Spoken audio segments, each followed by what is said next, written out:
Okay, so now you will see no changes to commit. So we know that it is called cards against. So we're going to go cards against Intel right here. See, it pops right up. So cool. And here it is. Now I know you're thinking, the hell is this? That's what I said. All right. So what we're going to do now is we're going to go to Vercel. Now, Vercel is super cool. It is a free platform where you can basically deploy your apps. So basically, this is the bridge, I would say, from GitHub. So all of this to the interwebs. Okay. So we're going to do add new project. And what's awesome is that it already has your GitHub repositories. So we call this cards against deploy. So this is your environment variables. So this is where you would put, for example, that API key. I'm not sure if this is going to work without the API key. If it does not, I'll have to go back and add it. But you can see right now too where it's building everything. Okay. So, yep. So it looks like we're gonna have to add that API key. Best way to do that, Google API key, create API key, test, trivia, select crowd project. I never really know what to put here. I guess we'll just do create project, test, trivia, or this isn't the trivia, what is this? Cards against Intel. Creating project, create key. And of course, this is your top secret key. Copy API key. Then we're going to go back to Vercel, find our, I don't know why I named it trivia. And then we're going to go over here to environment variables. Well, maybe we can blur that out. This is what I was looking for. Okay. So hopefully I can blur this. But Gemini API key is what you name it for this. All right. Now we're going to hit redeploy, do deployment. Okay. So we redeployed. Now we're going to click it. Uh-oh, still not working. What's the problem? I don't know. So we're going to go to Claude Code. We are going to say, so what I like to do too, screenshots. My Google AI Studio app isn't working after deployment. Despite successful deployment, it'll figure it out. This is what it is supposed to look like, but it is only giving me a blue screen. The API, I believe it's. So even though Opus is out, Sonnet 4.5 should work just fine. The more I think about it, I do think it's because it wasn't scaffolded. I mean, this is so crazy. And of course, your Claude Code. So make sure your GitHub is linked up all to your Claude Code. Anything that you're using to test your code, just link your GitHub to. That's exactly what I suspected. So basically, it's a Vite app. What is that? I have no idea, but what it's not is a Next.js. Next.js app, basically, again, the details, if you happen to know any of the things where I'm falling short, feel free to comment. But what I do know is Next.js is based, I mean, it's like a normal website. I believe it's a coding language. Again, you do not have to know how to code. This is going to make a lot of senior engineers out there upset, but this will get you 90% there. So that's 90% closer than I know I could have been without vibe coding. So it's pretty cool. You can watch it go ahead and scaffold and refactor this. And you can see, I mean, it is really going through. I mean, can you believe people actually used to write this line by line? Crazy. Absolutely crazy. I mean, I don't know. I mean, just last year, let alone 10 years ago. I mean, it's just absolutely changing the game. And if you haven't learned how to do this yet, I'm glad you're still watching this because it's going to be such an essential skill and also a marketable skill, in the workplace, or if you're starting your own business. This is powerful because if you have an idea, then you can go execute. Before, you had all the different barriers and moats of money, time, expertise, knowledge. Now you have everything at your fingertips. And all of the development that I've done, I'd say maybe I don't know, $200 because you have to buy the extra tokens and credits and I get impatient. But if I were to go hire a developer, it would have been well into the six figures. Okay. So you can see everything that it has done, written all of this code. I mean, this is just all lines of code that it's written. That's also why it took a little bit longer because it did have to write so many lines of code. Now, one thing that I did learn is more is not always better. I figured that if I have 100,000 lines of code, that's going to be better than 10,000 lines of code. Not true. It's actually a little more like golf. If you can get it lower and still get the same outcome, having more lines is not more impressive. If anything, it will just lead to potential issues and contradicting code. So just to kind of touch on that workflow too, of course, we created it in Google AI Studio. We exported it to GitHub. We pushed the repo, and now we are using Claude Code. So we're right here to improve, fix, and debug it. Technically, I did already push it to Vercel, but it was just that blue screen because it wasn't written in the right Next.js format. Let's see where it's at. So now it's verifying the structure and testing the build. Can see everything that it's doing. Don't ask me to explain this because I don't know, and you really don't need to. Now, while we're waiting on this, let me show you kind of a cool little trick. Probably not going to work great, but what I like to do to get second opinions. Oh, perfect. The build succeeded. So I'm going to copy and paste this whole conversation. Again, is this the right way to do it? No idea. It's the way I do it, and it works. Okay. Then I'm going to go to Gemini. On Gemini, I'm going to say, here is my convo with my CTO, your feedback. Totally optional. This works. I would say it's more effective if you keep hitting the same bug again and again and again. And we'll just have it in fast just so it can pump it. So this is cool because what it does is this will help me actually if I'm trying to understand what it's doing, which of course I'd recommend. This really shows what it's doing. So you can kind of break this down. It'll give some more suggestions. Your conversation, diagnosis, and execution are exemplary. All right, rock on. Now, what I always like to say too is ensure there are no deployment or TypeScript issues.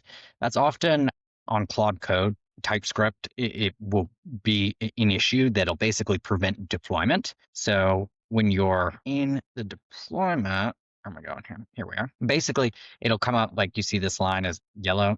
It'll just be a red line, an error. And then you just copy the error and put it in. But we don't have an error. So going ahead and making sure run a comprehensive check to make sure there are no deployment issues. Now, why I like to do this before I hit create a PR is because once I hit create a PR, what it's going to do is it's going to, oh, you already see it. It's right here. So I haven't pressed it yet. So if I press it, you'll see, this is epic because remember back in the day when they had to write code and they actually had to do this? Well, I don't remember either because like I told you guys, I wasn't going to spend that much time on it, but something like this, you can throw all the time in the world at it. So I want to make sure it's still verifying. And I just like to, basically ask it to do that to save me a step because otherwise what would happen is it would sometimes say deployment issue, like I was telling you, and then you just have to go back and do it again and again and again. Because one thing I recently learned is once I have a pull request in here, and if you think about it, right, a pull request, it is requesting to pull the code into GitHub from another platform, i.e. Claude Code. So if I, in this pull request, you'll see a button to merge the pull request. Once I merge it, what that means is it puts it into the main code. So the main branch. Once it's merged, it's pretty hard to undo or to unmerge. So what ends up happening is I go back and I have to create a whole new prompt in Claude Code and say, now I have a deployment issue or, here's another bug. So then that's how you end up getting, like, for example, I have a project right now and it has about 398 commits. And now that's me adding features, debugging, adding elements, changing things. That's if something's pretty dynamic. This, hopefully we can get on our first shot because it's just a pretty simple app. So let's see if it, okay, so it looks like it actually might have caught some. Run a comprehensive check, verifying production. Now, as I mentioned, this is just kind of the move fast and break shit way of doing things. As we build out our community, I'm going to be doing a lot more in-depth classes and trainings on my workflows, the things I'm learning, some of my discoveries, and hopefully I can help reduce your learning curve. Okay, so it looks like you can see right here, all changes committed and pushed to there. So we'll see it ends in a queue, ends in a queue. So same one. Looks like it's not going to populate, but that is okay because I've added sorcery to check it. Basically, these are code checks. So you'll see Vercel, the Vercel bot turned on in Sorcery. This is something within GitHub. Again, in our private community, I'm going to go over some stuff like this a little bit more just to really dive into it. It's not entirely necessary. It definitely helps. It'll save time in the long run and also help you understand. I like Gemini's code assist quite a bit. I believe I'm 98% sure this is free as well. So as we give it a little bit of time, you can see the various reviews that it's doing. So you have that sorcerer. Okay, so see, I mean, how cool is this? How freaking cool is this? So the reviewer's guide. So it tells us everything that it does. And if you just want to, impress people, I really don't know what that is. I mean, it's pretty impressive. We'll go ahead and merge this. And like I said, hopefully it works. So then you can see now it's merged. So this pull request will now go to 0. And then you can see this little dot right here, pending. Okay, go ahead and click that dot, click details. So this takes you back to Vercel. And then we can watch this build log. So drop down build log as it's building. Hell yeah. All right, let's go unhinged. Big Chad, baby. All right. So this happens sometimes. So we're going to go inspect, copy this, go back to Claude Code. Now make sure you don't put it in that same chat. Could be a controversial bit of advice. Normally best practices on Claude is they say put it in the same chat, but I've only found issues with that. So it's none of this is a hard and fast code. There's no right way to do any of this. There's the most efficient way. So the path of least resistance that works for you, that you understand, that you can grasp. Okay. So now we say this is the failure. I say F12 because it's, the inspect button. F12 that comes up, Herman, because of fix. Again, there's better ways to write prompts. Let's do Opus. So hopefully it can just, wow, that's crazy. So you can see right here in our last commit, 1,331 lines of code. Crazy. How long would it take someone to write 7,331 lines of code? I don't know. It would take me a long time because I wouldn't know where to start. Where do you write it? Do you just open your phone notes? So it looks like it's going to be an API key issue.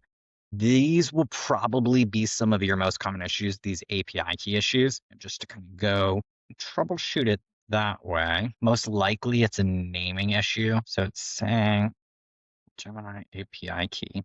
But if we go back to Vercel settings, Gemini API key. Did I spell Gemini right? Gemini. Okay, so it looks like it was actually a code issue.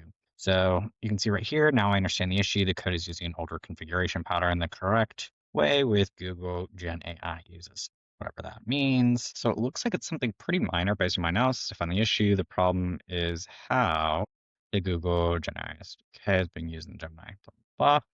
Code imports and uses type from Google Gen AI, according to the latest SDK. Okay. Not really sure exactly what that said, but the loose translation that I got is Google changed how it wanted to be talked to. So what Claude did is it looked up the most recent documentation, the developer docs for Gemini, and now it's implementing those changes. And you can see here too, like you'll see just little things. Sometimes it'll pull out commentary. I'm too drunk to judge. So the first one wins. Like AI came up with all of that. Return, why am I sticky? I mean, it's pretty clever. Issues. Now this is definitely, as with any AI, what you put in is what you get out. However, with stuff like this, just responding, I've found it just as effective to say something like this, as opposed to, as a senior engineer, did you observe any TypeScript issues that I will face when I attempt to deploy through Vercel? No, right? I mean, you're more than welcome to. This will get it. So again, just to kind of hit on the workflow, starting Google AI Studio, flesh out your idea, add those features that it suggests, press the GitHub button on the top, go to Vercel, import your GitHub project, add those environment variables, generally the API key, import the Claude Code, ask for the Next.js form, scaffolding, refactor, and then push it back to GitHub, and then back to GitHub to Vercel. Okay, so let's go to Git. Sometimes it does have you press the create button. Sometimes it just populates. So don't be alarmed if it does one or the other. All right, for the sake of time, let's just go ahead and merge this and hope it works. Back to code, back here, back to Vercel, details. Okay. Looking promising. Okay, so having this issue again. And then really what you do is copy, you take it back, you go to Claude Code, and then you do it again and again and again until you get it right. So that is your workflow. Unfortunately, we don't have time today to go through everything. But if you enjoyed this, make sure that you leave us a comment and be sure to follow along and subscribe with us as well. All right, I'll talk to y'all soon.